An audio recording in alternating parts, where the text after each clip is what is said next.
SSP Ghotki Munir खोड़ो चयो आहे त ज़िले में ॾोहनि जे जड़ क़बीलाई तकरार आहे। बिरादरियुनि जे चङनि मुड़सनि खे घुराए मथनि दबाव विझंदुसि त तकरार हल कराया वञनि। चङनि मुड़सनि फ़ैसिला न कया त फ़ैसिला आउं पाण कंदुसि। पके जे सहूलियतकारनि खे सोढ़ो कंदासीं। एसएसपी घोटकी आवाज़ टीवी जे रिपोर्टर लतीफ़ वसीर सां ख़ुसूसी ॻाल्हि ॿोल कई आहे। अचो तव्हांखे ॾेखारियूं।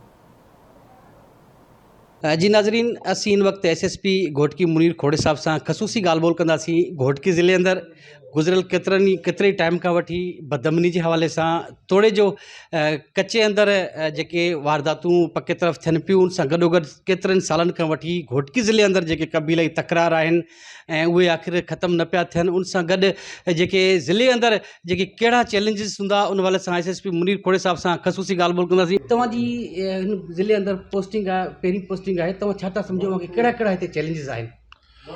थैंक यू वेरी मच वज़ीर साहब। ॻाल्हि इहा आहे त जीअं मां अचे चार्ज वरिती अञा सिंधीअ में चवंदा आहिनि जुमो 8 ॾींहं में न थिया आहिनि।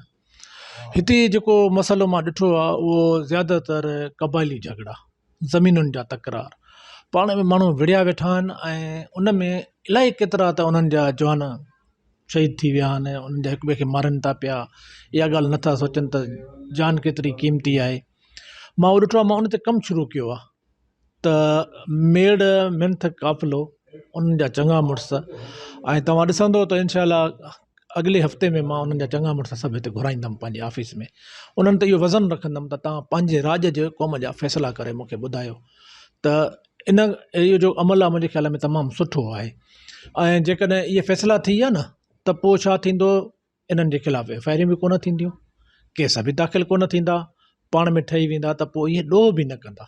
जी, माना तव्हां सम्झो त ही जेके क्राइम जी जड़ आहे उहे क़बीलाई तकरार आहे। क्राइम जी जड़ 100% क़बीला तकरार में जेके बि आहिनि न, पाण में विढ़नि था न, पोइ रूपोश था थी वञनि। पोइ जॾहिं रूपोश थी था वञनि त उहो क्राइम था कनि। अचे मुनीर साहब, हिकु ॿी शइ त घोटकी जा बंद मुकमल तौर ते सील कया विया आहिनि, 140 खां मथे पुलिस पिकटूं लॻियूं, पर आख़िर ही जेके कचे जा ॾोहारी अचनि था, ताज़ो कुझु ॾींहं में पुलिस जो जवान बि शहीद थियो, सीपेक ते ही मामिलो थियो, छा उहे पके जा सहूलियतकार हुनमें पके सहूलियतकार छो नथी कार्रवाई कई वञे? मां पहिरियां ॻाल्हि करे कमु कयां पियो, सहूलियतकार खे त पहिरियां फासाईंदुमि मां।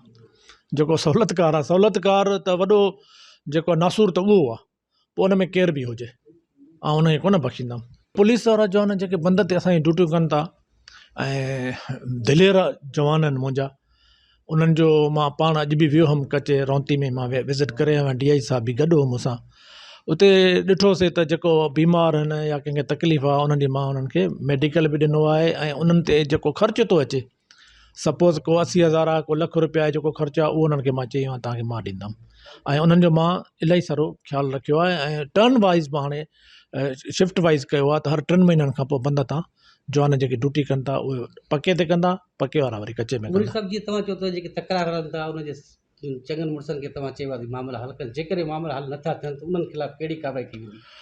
ॾिसो, जेकॾहिं चङा मुड़ुस कार्रवाई न कंदा ऐं उन्हनि खे न घुराईंदा, फ़ैसिला न कंदा, त लतीफ़ वसीर मां तोसां वाइदो थो कयां त इहे फ़ैसिला मां पाण कंदुमि।